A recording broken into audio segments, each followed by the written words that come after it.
sili. So, yan mga abay. Good day sa inyo lahat. Boss P pa rin ng Boss Kurkul TV. Ayan, channel ko yan. At pinaklik ko lang yung aking pangalan. So, by today, madami kong mga sili dito. So, gagawa ako ng fermented chili. Ayan, binurong sili at saka gagawa ako ng sukang pinakurat. So, yun. Dahil alam nyo naman si Boss P matakaw. Kaya, ako na rin gumagawa ng mga yung mga sausawang ko. So, yun. Gawa tayo ng ganun. So, madali lang to. Alam na ng lahat to eh. Pero, syempre, papakita ko yung style. So, yun. Tara. So, yun mga abay. So, gagamit ako ng malakasan na sili. Ayan. Lumang canister. Ayan, mga pinagbuti-butehan. So, huwag nyo itatapon yung mga ganito. Makakatulong to. Ayan, yung mga ganito. Alam nyo na yan. Bawang, pamintang buo, asin, at konting MSG. Oops. So, basically, tatanggalan ko ng tangkay. Yan, tanggalin natin yung tangkay na yan. Sorry. Pero pipiliin natin yung mga magagandang sili. Kahit pa paano maganda, kumbaga presentable. So, tanggalin natin ang tangkay. And, i-arrange natin dito sa loob ng canister na to. Yun. So, tatanggalin natin. Piliin muna natin yung mga kahit pa paano magagandang sili. And then, tatanggalin natin yung tangkay. So, yan.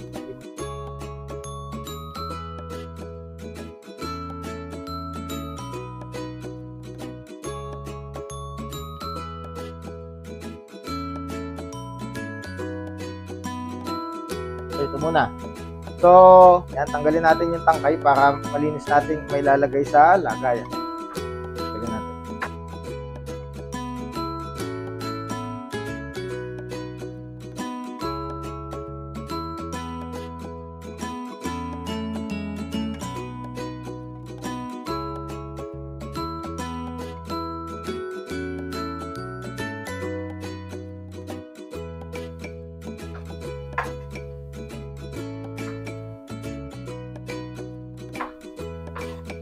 Yung mga tangkay-tangkay, yung mga dulo-dulo tangkay. Pero ito, okay na yan, yung mga ganyan. Kasi hindi naman mape-perfect. So, i-arrange na natin dito sa lagayan.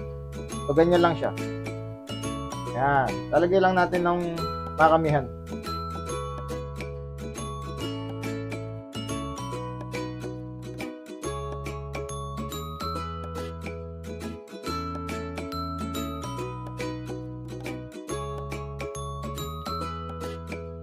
So, sisiksikin lang natin siya kasi may space pa. So, ganito ang arrangement niya. Ayan, ganyan ang arrangement niya, okay? Then, kung kulang pa, kung gusto niyo pandagdagan, pili lang ulit tayo doon. Ito ang arrangement niya. So, ganito ang pagkakalagay niya sa lagayan. So, ilalagay muna natin, itatabi muna natin yan dyan. Okay? Ito, gagayatin natin ng maliliit and then ilalagay sa bote. Okay?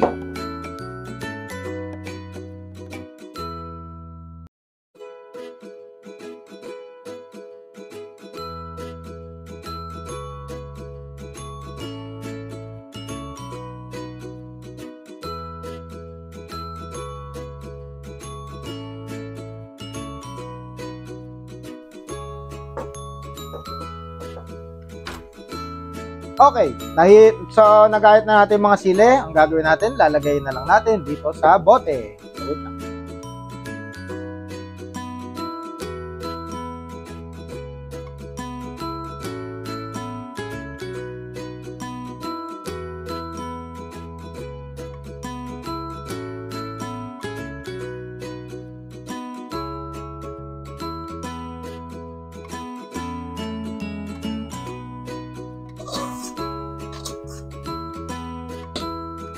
Yan.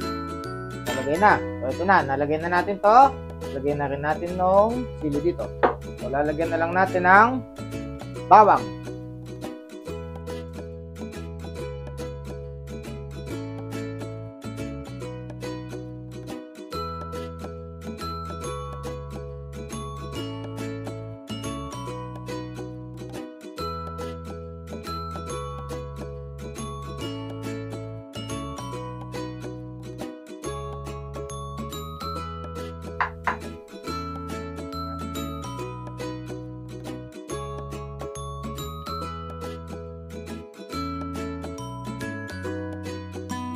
Lagay na natin tong bawang dito.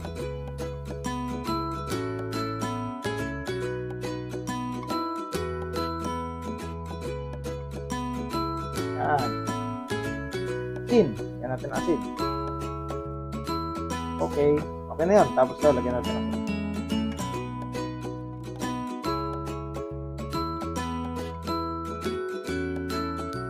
Yan. Lagyan natin ng kunting betchin. Sabi lang. Hop. Okay na yun. Lagyan natin ito. Yan. Lalagyan natin ng paminta. So yun mga abay, nalagyan na nga natin ito ng ng mga ricado, ayan, sili, bawang at paminta, asin. So lalagyan rin ng konting MSG. So lalagyan natin siya ng suka. So yun yung suka na gagamitin natin. So lalagyan ko lang ito ng suka.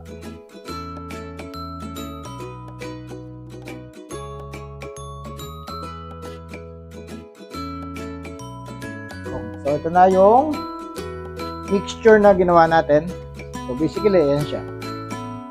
Ayan, ganyan lang. Simple lang, di ba? So, ayan. Yun. Mga abay, ito yung napakita ko na sa inyo, yung sukang sinamak o kinurat o kung ano pa man ang tawag nila ng iba dyan. At ngayon, ito naman ang gagawin ko, yung fermented na sili. So, ito. Basically, ang gagawin ko dito ay lalagyan ko siya ng ano to? Chicken oil. So, lagyan natin ng chicken oil. Ayan.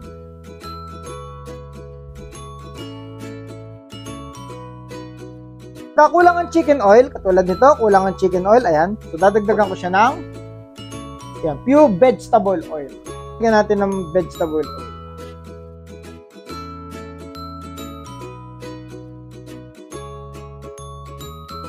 Ayan. So, ayan, may vegetable oil na siya. Okay. And then, ngayon, ito, sili, tapos meron siyang chicken oil, saka vegetable oil. Ayan, nakasubmerge na siya. Ayan.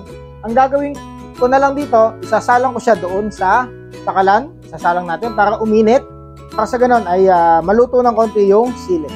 So, yun. Ganun ang gagawin natin.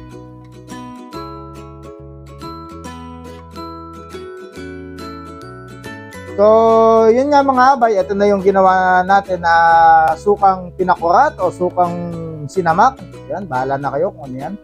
And ito naman yung fermented chili. So, basically, mga abay, para lang tong chili oil. Pero buo-buo lang siya. So, ganun. Kasi, sa katagalan, hahalo na yung lasa niya dun sa mantika. At ito ay masarap tong pangsama-sama ng kaunti sa mga noodles katulad nun. Ayan, sa mga ganyang noodles, yung mga may sabaw-sabaw, ganyan. Tapos ito naman ay syempre, ito pansawsawan naman ito. So sa ganitong bagay, gumawa ko ng ganito pagka medyo na-miss ko yung mga ganitong klase ng mga condiments, nakakatipid na ako. Instead na bibili, meron na ako kagad na nakahanda. So ito, pagdating dito sa dalawa na to, sa suka na to, sa iba't ibang lugar, may kanya-kanya silang estilo ng paggagawa. So, yun mga abay, ito na nga yung ginawa ko na, ayan, yung suka ko na may mga sangkap-sangkap, yung rica-ricado. Ito rin yung isa. So, ayan. So, hintayin na lang natin itong maburo ng maburo, ika nga. So, ganon. Tapos, ito yung aking, kumbaga ito kasi parang ano lang din to parang chili oil lang to. Chili oil, pero buo-buo lang yung sili. So, sa mga ganitong paraan mga abay, nakakatipid ako. Nakakatipid ako ng bahagya. Kung manakam ako sa ganitong mga sausawan, di meron na akong gagamit. So, yan mga abay. So, dyan sa atin sa Pilipinas, okay din naman. Magtanim ka lang ng sili, tapos lagyan natin ng suka, asin. Okay na yun. Sausawan lang na masarap yun. Tapos dito sa mga kasama ko dito sa abroad, ayun. Gawa-gawa lang tayo ng mga condiments na nakasanayan nating ikainin, diba? So, sausawan, no? So, ganun. So, yun mga abay, Boss P pa rin, ng Boss Porol TV. Sa bahay na kayo ang bida at ako lang ang extrang gumagawa ng sausawan. Hashtag po ang Tanod ng Barangay YT.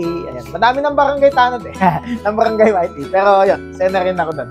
So, yun mga abay. Susunod po, bye-bye.